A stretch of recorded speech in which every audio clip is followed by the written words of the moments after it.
સોનગઢના ઉખલદા ગામે શાળાની દિવાલ ધરાશાયી થઈ। બાથરૂમની દિવાલ ધરાશાયી થતા વિદ્યાર્થીઓ દબાયા।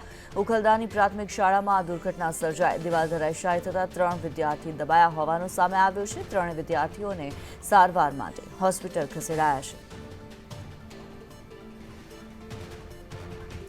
તાપીમાં સોનગઢના ઉખલદા ગામે શાળાની દિવાલ ધરાશાયી થવાની ઘટના સામે આવી। ઉખલદાની પ્રાથમિક શાળામાં દુર્ઘટના બની। બાથરૂમની દિવાલ ધરાશાયી થઈ। ધોરણ 2ના 3 વિદ્યાર્થીઓ દબાયા હોવાનું સામે આવ્યું છે। 3 વિદ્યાર્થીઓને સારવાર માટે હોસ્પિટલ ખસેડવામાં આવ્યા। તેમાં જો વાત કરવામાં આવે ઇજાગ્રસ્ત વિદ્યાર્થીઓને હોસ્પિટલ ખસેડવામાં આવ્યા છે સારવાર અર્થે। એક્સક્લુઝિવ વિડીયો પણ આપ જોઈ શકો છો જે દુર્ઘટના સર્જાઈ છે। બાથરૂમની દિવાલ ધરાશાયી થઈ હતી। સોનગઢની ઉખલદાની પ્રાથમિક શાળામાં ધોરણ 2ના વિદ્યાર્થીઓ આ દિવાલની નીચે દબાયા હોવાનું સામે આવ્યું હતું। આ વિદ્યાર્થીઓને સારવાર અર્થે હોસ્પિટલ ખસેડવામાં આવ્યા। ઉખલદાની પ્રાથમિક શાળામાં આ દુર્ઘટના સર્જાઈ છે જે દ્રશ્યો પણ આપ જોઈ રહ્યા છો જે દિવાલ ધરાશાયી થઈ। આ દિવાલની નીચે વિદ્યાર્થીઓ દબાયા હતા। 3 જેટલા વિદ્યાર્થીઓ દબાયા હતા। ધોરણ 2ના વિદ્યાર્થીઓ હોવાનું સામે આવી રહ્યું છે।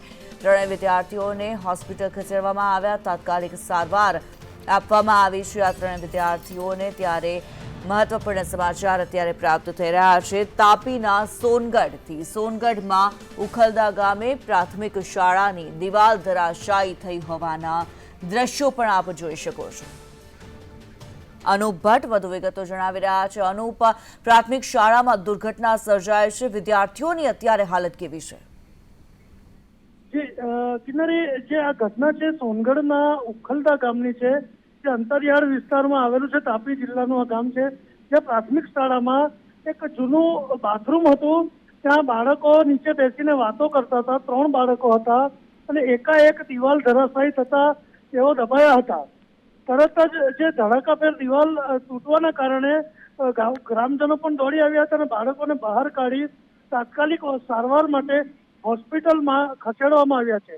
ત્યારે જે બાળકો છે તે બાળકોના નામ છે જીલ ભાવેશભાઈ ચૌધરી, દીપ તેજસભાઈ ચૌધરી અને યશવીર મનીષભાઈ ચૌધરી।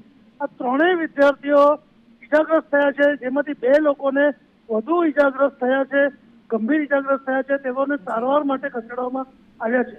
જી, ધન્યવાદ અનુપ આ માહિતી માટે।